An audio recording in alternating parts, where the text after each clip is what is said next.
안녕하세요. 김일환입니다. 오늘 우리는 오래전에 잊혀졌지만 가까운 미래에 다시 펼쳐질 드라마틱한 이야기를 함께 나누고자 합니다. 그 오래된 미래의 주인공은 바로 중국과 베트남 그리고 북한입니다. 즉, 중국과 베트남의 오래된 이야기가 북한의 미래에 어떤 영향을 미칠까를 이야기하고자 합니다. 우리가 이미 알고 있는 것처럼 사회주의 국가 중국과 베트남은 개혁개방 정책을 통해 경제발전을 이룩한 대표적인 나라들입니다. 우리는 이들을 통해 경제발전을 이룩하는 과정에서의 두 가지 공통점과 한 가지 확실한 전제 조건을 발견할 수 있습니다. 첫 번째 공통점으로는 중국은 개혁개방이라는 이름으로, 베트남은 도이모이라는 이름으로 사회주의 경제체제를 개혁하고 경제발전을 이룩했다는 점입니다. 두 번째 공통점은 직접 전쟁을 치른 적성국 미국과 관계를 개선했다는 점입니다. 더불어 중국과 베트남의 개혁 정책이 성공할 수 있었던 필요 충분 조건이 있었는데요. 바로 확고한 리더십이 개혁 정책을 지지했다는 것입니다. 중국에서는 1976년 모택동 주석의 사망 이후 공산당 내 권력투쟁이 지속되었습니다. 중국의 권력투쟁은 덩샤오핑이라는 새로운 지도자에 의해 진압되었는데요. 덩샤오핑은 확고한 리더십을 바탕으로 1978년 12월 15일 미국과 국교 정상화에 합의합니다. 그리고 그 여세를 몰아 7일 후인 12월 22일에 중국 공산당 제11기 제3차 중앙위원회 전체 회의에서 전격적으로 개혁개방 정책을 선포했습니다. 한편 비슷한 시기 베트남은 1973년 미국과의 종전 이후에도 캄보디아와의 전쟁, 중국과의 외교 활동으로 정치적으로나 사회적으로 혼란의 시기를 거듭했습니다. 베트남은 공산당의 집단 지도 체제를 바탕으로 사회정치적 혼란을 수습하고 권력을 안정시켰는데요. 베트남 지도부 또한 공고한 리더십을 바탕으로 1982년 10월 미군 유해 5구를 송환하면서 미국과 관계 개선을 시도합니다. 그리고 1984년 12월 베트남 공산당 중앙위원회는 대미 유화 정책인 이른바 전략적인 외교 정책을 채택하면서 1987년까지 미군 포로 및 유해 송환을 약속했습니다. 그 결과 미국과의 전쟁 가능성이 낮아지고 관계 개선이 가시화되면서 베트남 공산당은 1986년 제6차 당대회에서 베트남식 개혁개방 정책인 도이모이를 채택합니다. 그리고 1995년 8월 베트남은 미국과 수교를 맺습니다. 정신없이 휘몰아친 중국과 베트남의 개혁개방 로드맵에는 숨겨진 공통점이 한 가지 더 있습니다. 바로 경제위기였습니다. 실패한 대약진 운동의 유산과 공산당 내 권력투쟁은 세계 최대 인구 보유국 중국을 경제위기로 몰아갔습니다. 베트남은 식민지 해방전쟁, 남북 베트남의 통일전쟁, 미국과의 전쟁이 남긴 깊은 상처 때문에 아시아 최고의 곡창지대에서 아사자가 발생하는 절망적인 경제위기를 겪게 됩니다. 이것이 바로 중국과 베트남 그 오래된 이야기의 결론입니다. 이들은 경제위기를 극복하기 위해 비효율적인 사회주의 경제체제를 개혁해야 했으며 경제체제 개혁을 위해 미국과의 관계 개선을 전제로 한 대외 개방 정책이 뒤따라야 했습니다. 그리고 그 어려운 개혁 과제를 지지하고 추진하기 위해서는 강력한 리더십이 필요했습니다. 이제 우리는 다시 북한의 미래 이야기로 관심을 돌려야 합니다. 북한의 조선노동당은 2018년 4월 20일 당 중앙위원회 제7기 제3차 전원회의에서 핵무력 완성과 경제건설 추진을 선언했습니다. 핵무력이 완성됐으니 이제는 경제발전에 올인하겠다는 것입니다. 경제건설과 핵무력 건설 병진 노선에서 경제건설 노선으로 국가발전 전략의 극적인 전환이 이루어진 것입니다. 이러한 변화는 매우 주목할 만합니다.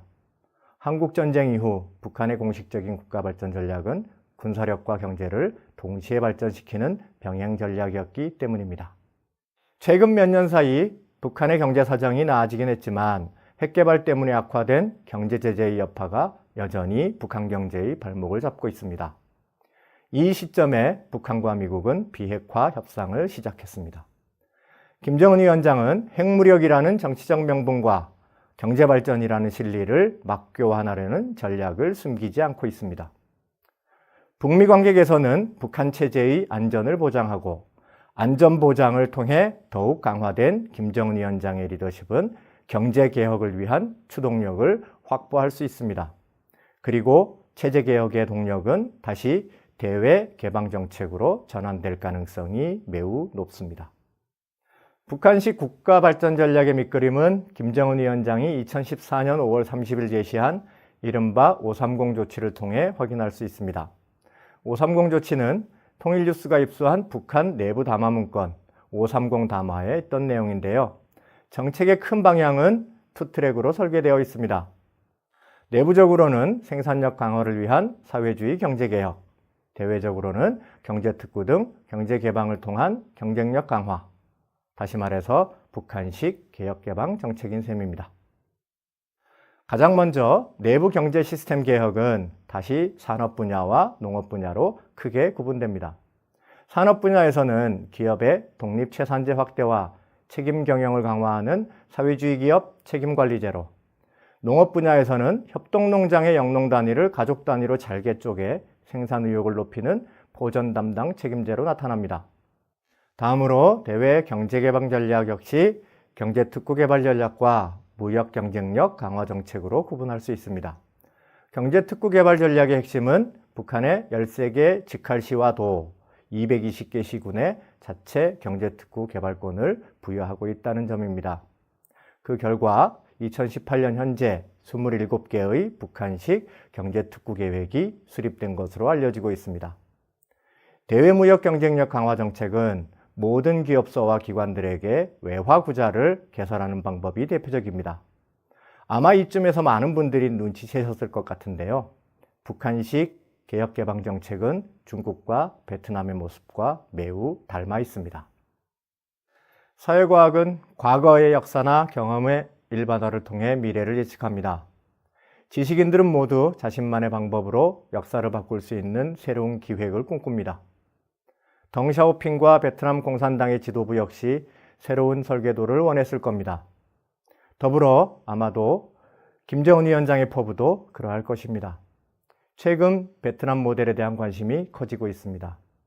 베트남 모델은 4.27 판문점 선언 당시 도보다리 회담에서 김정은 위원장이 거론했다고 알려지고 있습니다. 또한 최근 미국 폼페이오 국무장관이 북한의 미래상으로 제시하기도 했습니다. 국제정치의 결과는 권력으로 정의되는 국가 이익에 따라 결정됩니다. 미국에게는 북한의 비핵화라는 정치적 명분이, 북한에게는 체제 보장을 통한 경제 발전이라는 진리가 당면한 최고의 국가 이익입니다.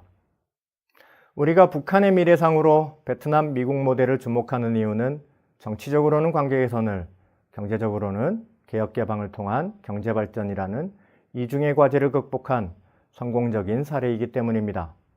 그러나 북미 협상이 쉽지만은 않을 것입니다. 베트남 미국 모델 사이와 북한 미국 모델 사이에는 또 다른 숨겨진 큰 차이점이 있습니다. 바로 중재자 역할을 하는 남한의 존재입니다. 판문점 선언은 남북관계 개선과 완전한 비핵화를 담고 있으며 북미 정상합의문은 판문점 선언을 추인하고 있습니다.